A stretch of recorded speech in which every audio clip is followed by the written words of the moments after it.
بسم الله الرحمن الرحیم. مایکروسافټ ایکسل پروګرام پښتو زده کړئ. ښه راغلاست. راځو ایکسل پروګرام را خلاصو. کوم وخت مو ایکسل پروګرام را خلاص کړئ او دلته بیا لینک وکاږو. له هغه نه وروسته انزرټ مینو ته داخلیږو، ځکه چې تېره ورځ موږ تاسې په انزرټ مینو باندې کار شروع کړی وي. په انزرټ مینو دا درې کمانډونو باندې کار کوي: پایوټ ټیبل، ریکمنډډ پایوټ ټیبل او ټیبل. پایوټ ټیبل د څه لپاره کاریږي؟ د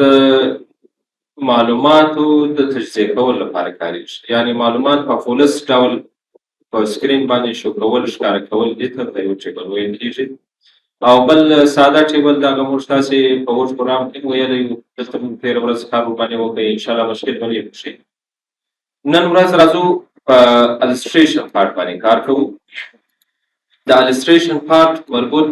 کمانډونه ټول په وډ پروګرام کې ویلي، ډېر وسادې کار ورباندې کوو. که څه هم ویلي دي یو ځل، خو بیا هم داسې څه تیز به ورباندې لاړ شو، یو ریویو به ورباندې وکړو. کوم ځای کې که ډېر مشکل ستونزه وه، کولی شئ هغه راته په ګوته کړئ. اول پکچر را خلاصوو. په پکچر کې چې له وډ پروګرام سره فرق لري، هلته موږ تاسې مستقیما ډیسک ډیوایس، سټاک ایمیج او انلاین پکچر کاروئ. خو دلته بیا دوه کمانډ ورک له مخ موږ ته خلاصوي، یو پلیس ان سیل او بل پلیس اوور سیل په نامه باندې. دا څه معنی؟ اوس مثال دلته ما کلیک کړی ده په دې سیل کې، که چیرې غواړئ چې په دې سیل کې یو عکس، یو تصویر ځای په ځای کې، بیا راځو دلته پکچر کمانډ را خلاصو، پلیس ان سیل ته راځو. له دې لارې څخه کولی شئ یو عکس راواخلئ، هغه که له کمپیوټر څخه یي، که سټاک ایمیج څخه یي، او که انلاین پکچر څخه یي. مقصد دا دوه کمانډونه موږ تاسې انلاین کولی شو کاروئ. په دې مو کار کړی وي په وډ باندې په یادې. اوس مثال ډیسک ډیوایس باندې کلیک کوو. پر ډیسک ډیوایس هم کلیک وکړئ، له خپل کمپیوټر څخه فرض کړه چې یو تصویر رااخلو، ډیسکټاپ صفحې ته راځو. په ډیسکټاپ صفحه کې زه دا تصویر انتخابوم او دا شی کوو انسرټ کوو. داسې مې انسرټ کړئ، نو ګوره دا تصویر دلته په دې سیل کې ځای پر ځای سئ. پلیس ان سیل، په سیل کې یو تصویر شی کول، ځای پر ځای کول. البته وروسته هم کولی شئ چې دا تصویر له دې سیل څخه وباسئ. دلته یو کمانډ ورسره فعاله کېږي د پلیس اوور سیل په نامه باندې. په دې کمانډ څنګه کلیک وکړئ، نو ګورو دا تصویر له دې سیل څخه بهر ووتی. بیا کولی شئ دا تصویر په صفحه کې ځای پر ځای کړئ او په صفحه کې ایډیټ کړئ. او که چیرې بېرته په دې کمانډ باندې کلیک وکړئ، دا نو بېرته هغه تصویر په سیل کې ځای پر ځای کېږي. څه شو بېرته ورک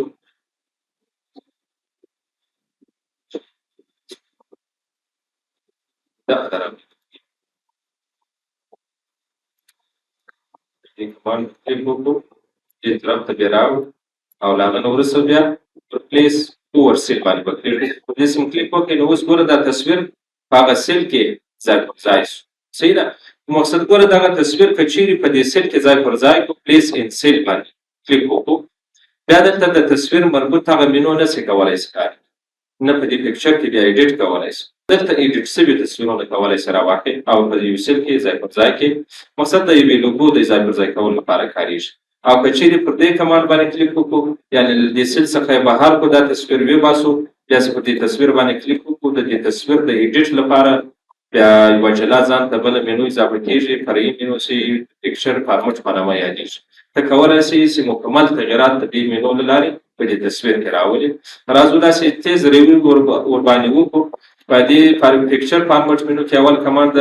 بېرته هماغه کمانډ د پلیس ان سیل په نامه باندې یادېږي. کولی شئ دا تصویر بېرته په سیل کې ځای پر ځای کړئ. ریموو بیکګراونډ، که چیرې غواړئ چې د دې تصویر بیکګراونډ ریموو کړئ، په دې کمانډ باندې کلیک کوو. د هغه نه وروسته دلته دوه کمانډه نور هم فعاله کېږي. د هغه ځینې ساحې مثال ته نه غواړئ چې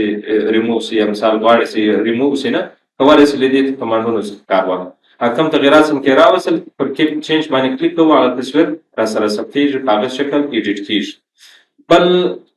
کوریکشن کمانډ چې چیرې را خلاص کړو، په دې کې ګوره مختلف قسمه نمونې پکښې کې دي. برایټنس، یعنې دلته کولی شئ چې یوازې ته د یو تصویر برایټنس اضافه کړي یا کم.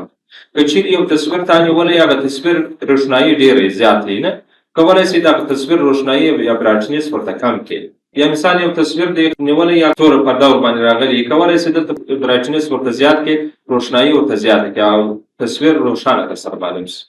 بل کلر ده، که غواړئ د دې تصویر لپاره یو رنګ انتخاب کړئ، یو قسم رنګ، یا مثال یو تصویر نیولی ساده شکل باندې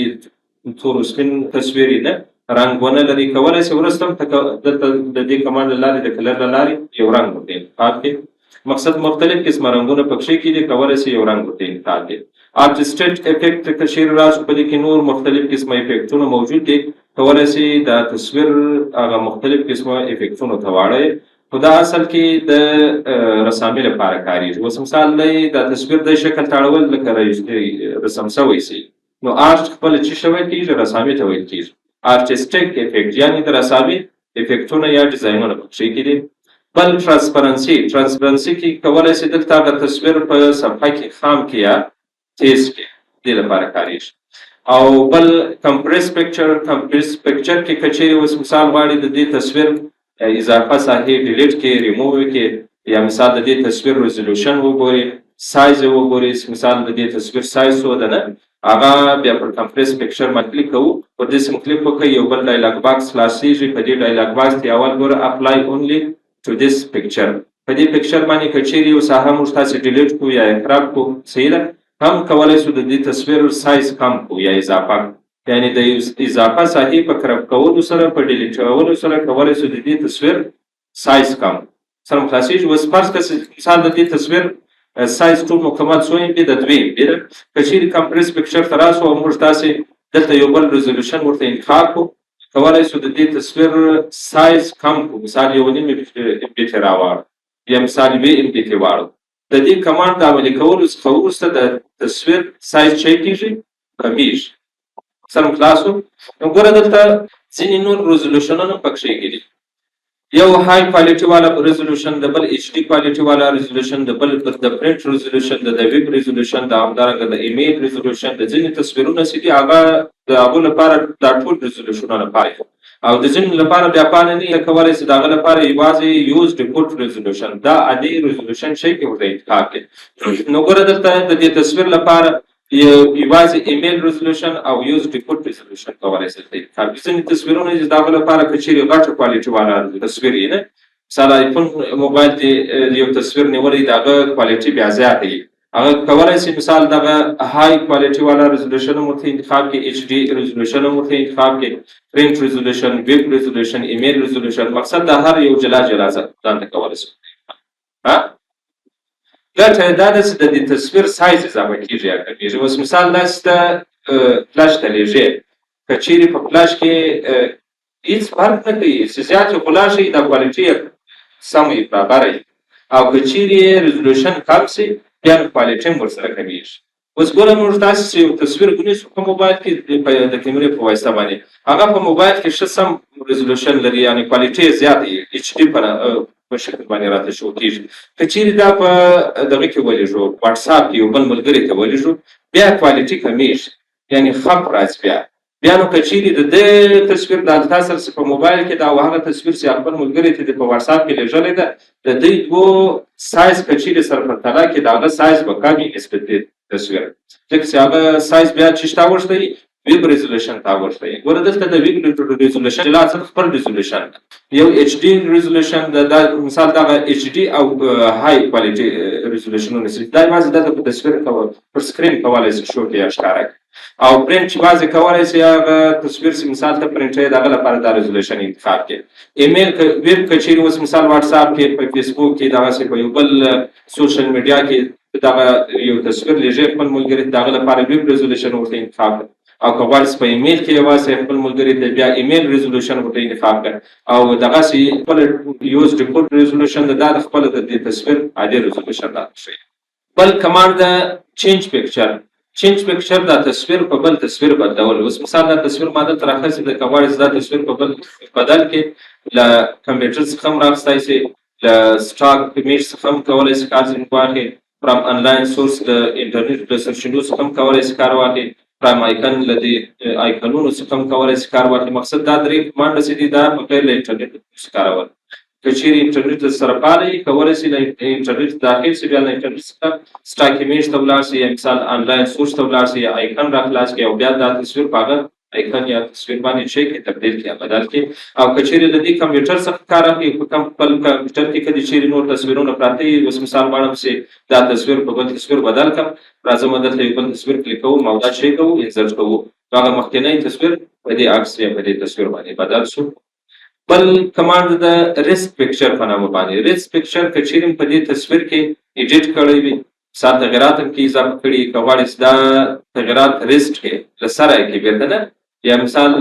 رنگ ورته اضافه کړي برایټنس ورته اضافه کړي بیک ګراوند لمنځه وړي دا تغیرات کغواړي بیرته ټول لسره کې بیا په شیش باندې کلیک کوو پر ریسک پکچر باندې کلیک کوو ریسک پکچر معنا ټول اپلای شوی تغیرات چک کول لسره کول بیرته د پاک شان باندې تصویر ځای کول او پکچر سټایل د پکچر لپاره مختلف سټایلونه پکې کې لیکوال شي یو سټایل په دې تصویر انتخاب شوی تصویر باندې اپلای کې او پکچر بارډر کواړي د دې پکچر لپاره یو بارډر ورته انتخاب دی مثال بارډر لپاره رنگ ورته ورکړي اوس موږ پور کې مخ باندې بارډر لري نه اوس مثال ز ویډ ترازم په ویډ کې د دې تصویر لپاره یو قسم بارډر انتخاب او بارډر سم انتخاب کوي سایز هم کولای شي سره اضافه کې یا تغیر کې راوړي مثال په دې شکل باندې دا بارډر وکړو او راځو دلته یو رنګ معلومیږي دلته مقصد دا قسم رنګ ته انتخاب ورسو یا دا قسم رنګ چې دلته ویډ اضافه کې سایز اضافه کې بیا کېدای سم معلوم شي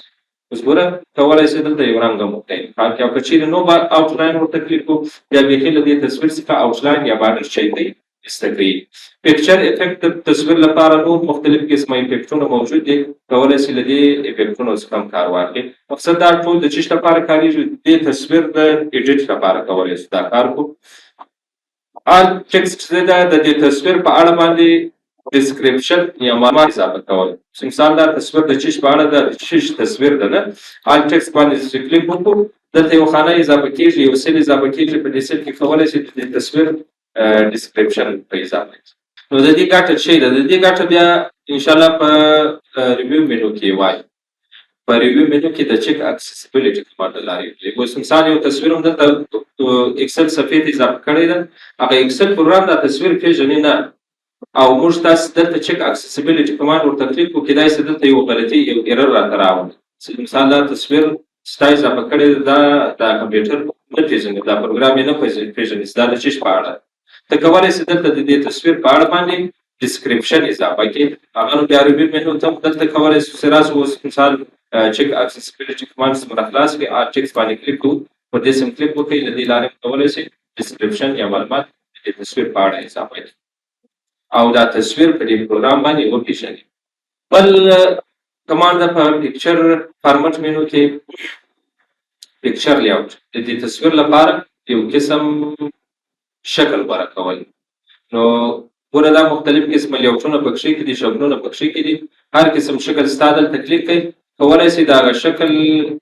مربوط بیا دلته د تصویر مربوط یو نوم ته اضافه کړي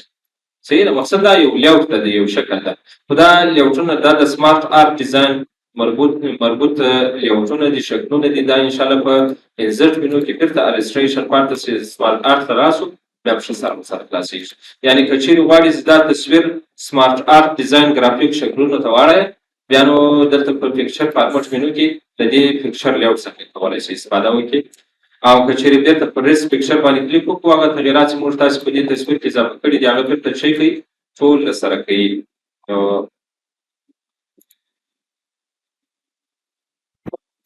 دا ول سره کوي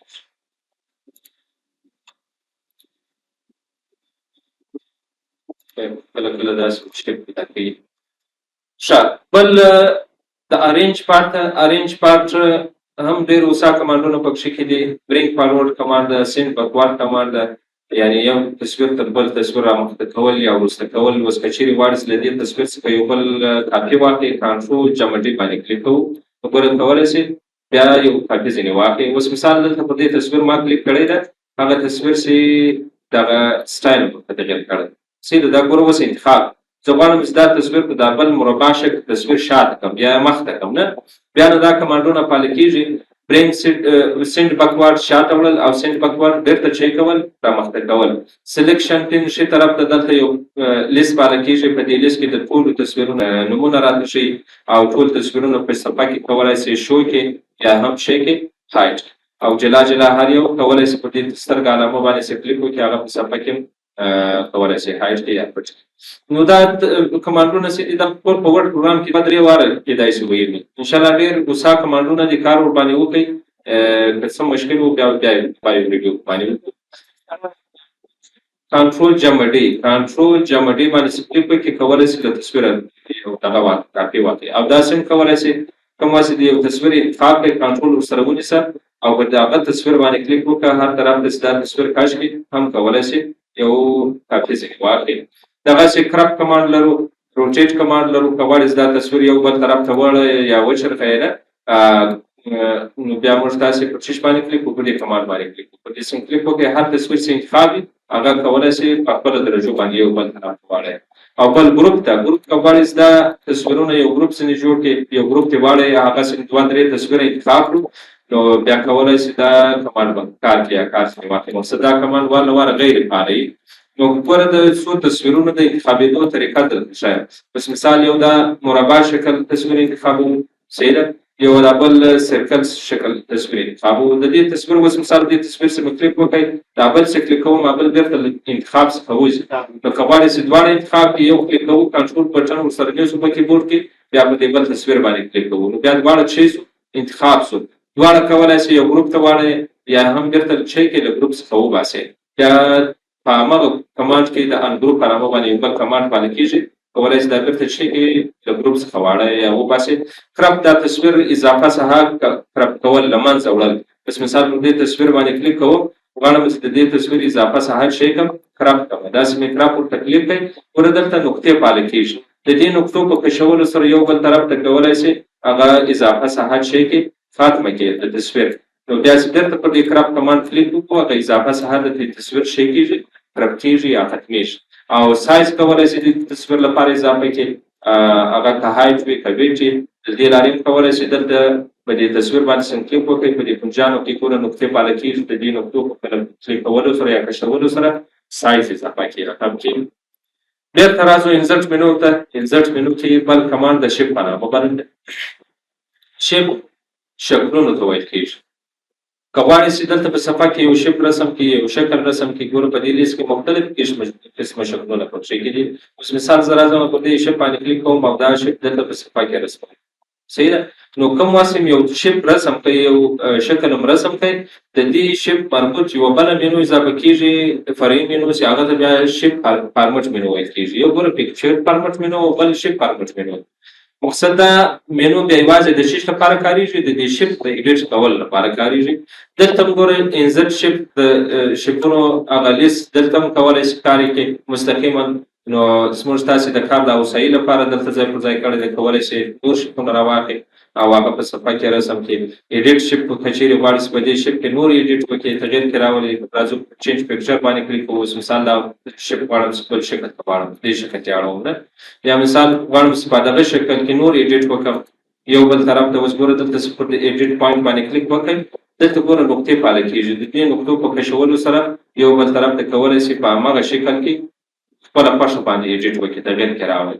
صحیح ده او ټکس باکس که چیرې غواړئ چې ټکس باکس کار کې نو ټکس باکس باندې سمې خبرې کوو بیا انشاءالله وروسته په انزرټ مینو کې خپله جلا ځان ته یو کمانډ لري او یعنې دلته هم کولی شي ته له ټکس باکس سره کار واخلي ټکس باکس یعنې د لیکنې لپاره یو باکس اضافه کول کولی شي په هغه کې بیا په اوسایي سره لیکنه ولیکئ او بل شیپ سټایل د شیپ لپاره سټایلونه شته که چیرې غواړئ چې په دې انتخاب شوي شیپ باندې یو سټایل اپلای کړئ نو ګوره بیا دلته کولی شي له دې سټایلونو څخه کار واخلي مقصد رنګ هم کولی شي بدل کړي سټایل هم بدلولی شي او شیپ فیل که غواړئ چې یو رنګ ورته انتخاب کړي دلته بیا یوازې رنګونه کولی شي انتخاب کړي ورته نو دلته بیا لاندې نورې خبرې پکې شته که چیرې نو فیل ورته انتخاب کړو بیخي رنګ ځینې ایسته کوي مور کلر باندې که چیرې کلیک وکړي اوس مثال یو رنګ مې دلته نه خوښ کولی شي د دې ځای څخه رنګ ورته انتخاب کړي وکړي بیا هماغه رنګ ورته انتخابولی شي یا مثال غواړم دې تصویر د دې شیپ لپاره یو بل تصویر راواخلم یعنې دا شیپ د یو تصویر څخه فیل کړم دا کې کړم نه هلته په کمپیوټر کې چې د هر قسم تصویر انتخاب کړئ هغه کولی شي د دې شیپ لپاره انتخاب کړي یا دغسې ګریډینټ کې نور کم رنګ چې تا ورله انتخاب کړي دغه رنګ کولی شي تیز ښکاره کړي په دې شیپ کې خپ یې ښکاره کړي مقصد د تیزول یا کمول. او ټکسچر ته که چیرې راسو په دې کې نور ډیزاینونه شته، کولی شئ د شیپ لپاره یو قسم ډیزاین دلته انتخاب کړئ او هغه بیا پر هغه انتخاب شوي شیپ باندې اپلای کړئ. شیپ آوټلاین که چیرې غواړئ چې د شیپ لپاره یو آوټلاین انتخاب کړئ، ګوره دلته مختلف قسمه آوټلاینونه پکښې کې دي. اوس مثال دا قسم آوټلاین ورته انتخابوو او بیا د هغه لپاره کولی شئ یو رنګ انتخاب کړئ او که چیرې نو آوټلاین کلیک کړو بیا بیخي آوټلاین څخه ایسته کېږي. شیپ افیکټ د شیپ لپاره افیکټونه شته، کولی شئ یو افیکټ دلته ورباندې اپلای کړئ. ورډ آرټ سټایل چې دی دا بیا یوازې د هغه لیکنې لپاره کارېږي کومه لیکنه چې په دې شیپ کې ایډیټ کړې. اوس مثال زه راځم په دې شیپ کې لیکنه اضافه کوم، راسته کلیک کوو بیا پر ایډیټ ټیکسټ باندې کلیک کوو، پر دې سم کلیک وکړئ بیا کولی شئ په دې شیپ کې یوه لیکنه ولیکئ. بس مثال دلته یوه لیکنه لیکو، د دې لیکنې سایز ډېر کم ده، یو ځل بیا سایز ورته اضافه کوم. ښه اوس ګوره دلته هورزنټل او ورټیکل له دواړو طرفو څخه دا سنټر ورته انتخابوو او بیا دلته یو نوم کلیک افغانستان په نامه باندې نوم کلیک کړو. نو اوس ګوره دلته پر دې شیپ باندې سم کلیک وکړئ، شیپ فارمټ مینو ته سرالو که غواړئ چې په دې لیکنه کې ایډیټ وکړئ یا تغیر کې راولئ، بیا د دې شیپ مربوط چې کومه لیکنه ده هغه کې بیا ورډ آرټ سټایلونه کولی شئ کار کړئ، دا باندې اپلای کولی شئ. مقصد دلته دا لیست راخلاصوو، په دې لیست کې ګوره مختلف قسمه ډیزاینونه یا سټایلونه شته چې دا یوازې د شیپ د لیکنې لپاره کارېږي. او که غواړئ چې د دې لیکنې لپاره یو قسم رنګ ورته انتخاب کړئ، دلته مختلف قسمه رنګونه لرو، یو رنګ کولی شئ ورته کلیک کړئ او هغه ورباندې اپلای کړئ. آوټلاین که غواړئ چې تغیر یې کړئ، آوټلاین هم رنګ ورکولی شئ او هم آوټلاین سایز اضافه کولی شئ کمولی شئ. افیکټونه شته، که غواړئ چې مثال پر دې لیکنه باندې یو افیکټ اپلای کړئ، دا مختلف قسمه افیکټونه دي، کولی شئ کار ځینې واخلئ. مقصد دا نور ټول بیرته هغه زاړه کمانډونه دي، په پکچر فارمټ مینو کې هم شته او په شیپ فارمټ مینو کې هم ځای اپلای شوي. یا نه بس وایي دا ډېر اوس شان دی، لیکن پر دې باندې چې ورځ ضایع په خوند دا باید تاسې خپله کتلي وای واخله ما. خیر په هر صورت تکرار بس آیکنز ته راځو. که چیرې انټرنیټ در سره فعاله وي، که غواړئ چې آیکنز یو قسم شکل راواخلئ انټرنیټ څخه، بیا په دې آیکن باندې کلیک کوو مستقیما انټرنیټ ته داخلیږي. البته که چیرې در سره فعاله انټرنیټ او که چیرې نه یې ته بیا ضرورونه ورسره ویې چې ټرای اګین هغه نو کار نه در سره کوي. او که چیرې بیا په کمپیوټر کې در سره موجود وای آیکنونه، بیا پر ورک آفلاین باندې کلیک کوو. په دلته اوس موږ چې آیکنونه نه لرو، کولی شئ د کمپیوټر څخه کوم آیکن راواخلئ او بیا دلته په اکسل صفحه کې ځای پر ځای کړئ. بل 3D ماډل تصویرونه دي، که غواړئ 3D ماډل تصویر راواخلئ او دلته په صفحه کې ځای پر ځای کړئ، که په کمپیوټر کې در سره یا مثال په انټرنیټ چې انټرنیټ لاسرسی ولرئ، د دواړو کولی شئ راواخلئ. په وډ پروګرام کې موږ تاسې کار ورباندې کړی وو، په هغه ورځ واستلئ. اوس مثال 3D ماډل تصویر خو درته معلومیږي، له هرې زاویې چې ورته وګورئ هغه تصویر معلومیږي، یعنې چار طرف کولی شئ دا تصویر واړئ یا وچرخئ، دې ته 3D ماډل تصویر ویل کېږي. یا اکثر وخت که چیرې ستاسې ورته فکر شوي یا د فیسبوک چې مثال دا په ټول ګوتې د فیسبوک نه هر یو آی ډي لري، داسې کښته پورته کوو یو شخص 3D ماډل تصویر پورته کړی، هلته پر تصویر باندې لیکلی یم 3D. بیا چې دا موبایل هر طرف ته موږ تاسې اړوو یا ګرځوو، هغه لکه ویډیو دی، نور اضافه څه هم ورسره ښکاره کېږي شو کېږي، دې ته څه ویل کېږي 3D ماډل تصویر ویل کېږي. بل سمارټ آرټ ګرافیک ډیزاینونه دي، که چیرې غواړئ چې یو قسم سمارټ آرټ ګرافیک ډیزاین دلته اضافه کړئ، بیا په دې سمارټ آرټ باندې کلیک کوو. دلته نو ګوره یو مکمل لیست لري، که چیرې آل ورته انتخاب کړو، په دې آل کې بیا کولی شئ مختلف قسمه لیاوټونه ته انتخاب کړو. اوس مثال لیست شکل ته راځو یا مثال پروسس شکل ته، سایکل شکل ته، دلته هر قسم شکل شته انتخاب کړئ، اوکې کړئ، بیا هغه کې کولی شئ ایډیټ وکړئ یا تغیر کې راولئ. ټکسټ دلته لیکلی ده، مقصد په دې کې کولی شئ لیکنه ولیکئ په پښتو، په انګلیسي، په هره ژبه باندې کولی شئ دا ایډیټ سټ کې وکړئ. نو د دې شکلونو د تغیرولو لپاره بیا جلا ځان ته یو بله مینو اضافه کېږي، فرعي مینو چې د سمارټ آرټ ډیزاین په نامه باندې یادېږي. که غواړئ چې په دې ګرافیک شکل کې ایډیټ وکړئ، تغیر کې راولئ، بیا له دې مینو څخه استفاده کوو. انشاءالله دا هم ډېر وسا کمانډونه دي ویل شوي دي. بیا هم که چیرې د وډ پروګرام هغه ویډیو در سره وګورئ، په هغه ویډیو کې ټول مکمل تشریح شوي دي. د دې اکسل پروګرام شفټر ته وګورئ، په شفټر کې ټوله مکمله تشریح شوې. صحیح ده، انشاءالله دغه ته به ضرورت نه وي تشریح. ښه بل انزرټ مینو کې السټریشن کې سکرین شاټ لرو. سکرین شاټ له سکرین څخه یو تصویر اخیستل، شاټ خپله څه شی ویل کېږي؟ تصویر ته ویل کېږي، عکس اخیستل ته ویل کېږي. که غواړئ چې یو عکس واخلئ، یو تصویر واخلئ له دې سکرین څخه، مقصد پر دې سکرین شاټ باندې کلیک کوو، وګورئ دلته په دې سکرین کلپینګ باندې سم کلیک وکړئ. دغه اکسل پروګرام یې که ورډ پروګرام یې په هر پروګرام چې دا سکرین کلپینګ کمانډ کلیک کړو هغه پروګرام هایډ کېږي په ټاسکبار باندې. هغسې هایډ شي بیا نو له هغه وروسته سکرین باندې په دې صفحه باندې چې هر قسم د هر پروګرام صفحه خلاصه وه سکرین څخه یې تصویر کولی شي باندې. او که چیرې پروګرام سره خلاص نه و بیا نو یوازې ډیسکټاپ صفحه راته ښیي. یوازې کولی شي بیا له ډیسکټاپ صفحې څخه هر څومره ساحه چې دې انتخاب کړه هغه ساحې څخه تصویر اخیستل کېږي. هغه تصویر خپله اتوماتیک په اکسل صفحه کې یا په ورډ صفحه کې ځای پر ځای کېږي، پیسټ کېږي. سره خلاص و نو بیا که چیرې غواړئ چې په دې تصویر کې ایډیټ وکړي، تغیر کې راولي، پکچر فارمټ مینو ته بیرته کولی شي مراجعه وکړي. هغه کمانډونه بیا کولی شي ټول کار کوي په شان باندې. او بله طریقه موږ تاسو په ورډ پروګرام کې څو طریقې ویل د سکرین شاټ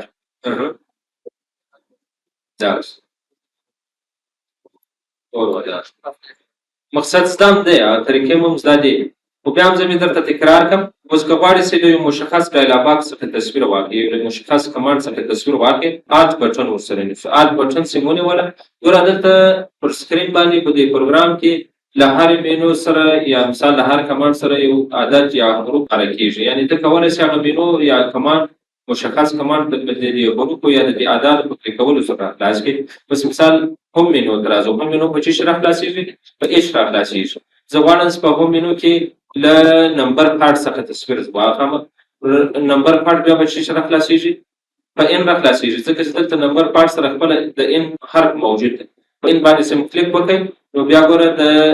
نمبر پارټ سره خلاص شئ. ولې نو سره خلاص دی ښه خیر انتخاب شئ. پر دې له هغه نه وروسته پر پرنټ سکرین بټن باندې کلیک وکړو. پر پرنټ سکرین بټن سم کلیک وکړئ. نور ګوره تصویر واخیستل شو یا نه ده اخیستل شوی، ځکه چې دلته دا پیسټ غیر فعال دی. رابسو له بل کمانډ څخه به تصویر واخلو. الټ بټن ورسره نیسو. له هغه نه وروسته انزټ مینو په څه شي راخلاصېږي؟ په ان راخلاصېږي. زه غواړم چې له ټیبل کمانډ څخه یې تصویر واخلم، په ټي سره راخلاصېږي. وګوره دلته هغه کمانډ مشخص شو، راخلاص شو. بیا له هغه نه وروسته پر پرنټ سکرین بټن باندې کلیک وکړو. پر دې سم کلیک وکړئ، دا کینسلوو. له هغه نه وروسته راځو دلته پر پیسټ کمانډ باندې کلیک وکړو. دا ونه اخیستل کېږي. زما کمپیوټر کې مشکل ده، څه خبره. ان بټن باندې پریس کوو، بیا ټي بټن باندې پریس کوو، بیا پرنټ سکرین. پرنټ سکرین بټن خو درته معلومیږي پی آر ټي اس سی ورته لیکلي، یعنې مخفف ورته لیکلي پی آر ټي او سی. نو هلته دا بټن کار نه کوي که څنګه خبره ده. په طریقه خو مو زده ده انشاءالله دغسې. نور څه مخته هغه بټن ورته کلیک کړه، تصویر اخیستل کېږي. له هغه نه وروسته خو دا تصویر چې د یو مشخص کمانډ څخه واخلئ دا بیا خپله درته پیسټوي. یو له ټول مکمل سکرین څخه که چیرې تصویر واخلئ هغه خپله اتوماتیک پیسټ کېږي. او که چیرې تا دلته یو مشخص کمانډ څخه تصویر واخلئ هغه بیا تا خپله پیسټوي.